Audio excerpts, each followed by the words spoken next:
Okay, so in this video, we're going to talk about altered states of consciousness. Here we look at meditation, hypnosis, and psychotic drugs as three different forms of altered states of consciousness.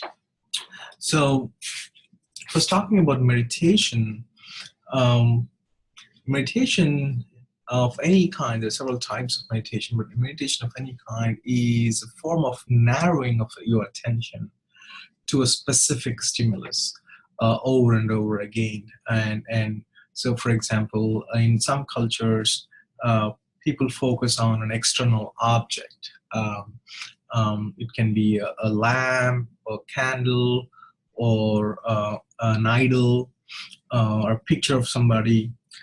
In other cultures, you see a repetition of kind of a mantra. For example, it's called the transcendental meditation, where you repeat, your focus is on the sounds you produce, and you repeat a specific sound over and over again. For example, then in another form of meditation, uh, uh, specifically more prevalent in Buddhist religion, is the idea of mindfulness meditation, which is again a state of narrowing your attention, but instead of actually focusing your attention on the external or imagined objects, you are trying to be aware of moment to moment things happening. So it's like being aware of your own thoughts as opposed to just getting carried away or judging your thoughts, would be one example. There are lots of benefits reported to practicing meditation of any kind, especially recent research. There is a lot of research demonstrating the importance of especially the mindfulness meditation in several aspects. General health, change in immune system, or your what do you say, a better memory performance. But some also actually study or do meditation. Most people do meditation to actually relax, or as a coping mechanism to deal with stress and such things. But some practitioners actually believe that it's more than just a coping mechanism to relax. It actually is an experience of uh, um, um, being aware of some deeper level of consciousness. Well, irrespective of why somebody would do the meditation, it definitely has positive effects. It kind of makes sense to think that when you are narrowly focusing and shutting yourself off of the external world, then you have more time to reflect inwards, which may eventually lead to give you that altered, deeper state of consciousness. So that's about meditation, and let's move on to hypnosis. Okay, so the hypnosis. And what is hypnosis? Well, there are debates about whether it's a form or stage of sleep, to whether it's actually a state of consciousness, which is an altered state of consciousness. Well, for now, we're just going to assume it as an altered state of consciousness and define it in that fashion. So, in that sense, hypnosis is a form of focused attention, similar to meditation. In addition to that, there is a deeper state of relaxation, again, this is similar to meditation. But one important aspect of hypnosis is that an individual receiving hypnosis is in a state where he or she is highly susceptible to any kind of suggestion. So, for example, this is often used for smoking cessation. Like you can, if you want to quit smoking, you can go to a hypnotist and he can suggest you in these deeper states of relaxation, where the hope is that when you actually are out of hypnosis, you'll stop smoking. So the question here is like, how can a person control somebody else? Now, before we talk about the how part, there are different things people seeking hypnosis, they have specific reasons why they seek hypnosis. For example, some people want to experience their childhood, re-experience their childhood, or watch their childhood experiences that they are not consciously aware of at a given point. In that case, the hypnotist would actually suggest the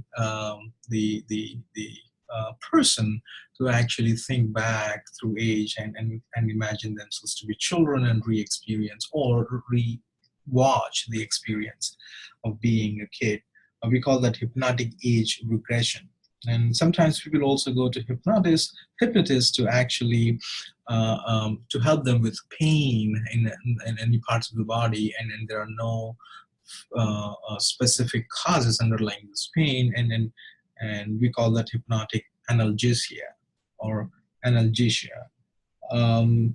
Now, sometimes people go to hypnotists, or hypnotists may have the hypnotism may have this other effects on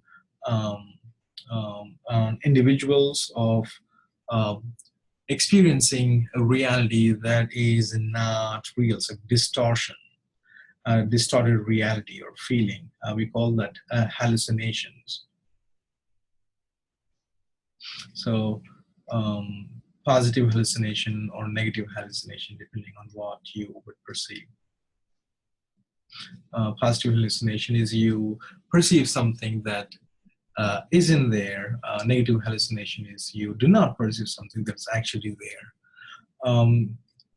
Now, another form is another kind of experience that people often go through in these hypnotic sessions is post-hypnotic amnesia, where they don't remember the suggestions that were given to them or what happened during the hypnosis. We call that hypnotic amnesia. There's another thing called post-hypnotic suggestion, where individuals will be informed or suggested during the session to act in a specific way later on.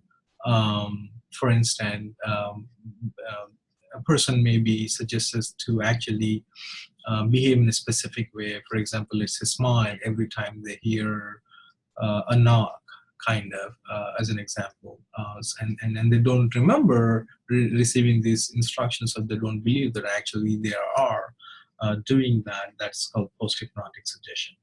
Now, coming to the how part, what is going on here? There are different theories of hypnosis. One extreme view is one view on one side of the extreme is that there is nothing special about hypnosis, or there is no deepened state or altered state of consciousness. It's merely an individual who is assuming the role of a subject and trying to please or work in accordance with whatever the information is given to them by the hypnotist. That's one explanation or theory for hypnosis and how it works, and we call that the role-playing model. So you're just role-playing as a good subject to the instructions given by a model. Another, in this case, you assume the role of a hypnotic subject. And one support for this is that people, when they are told about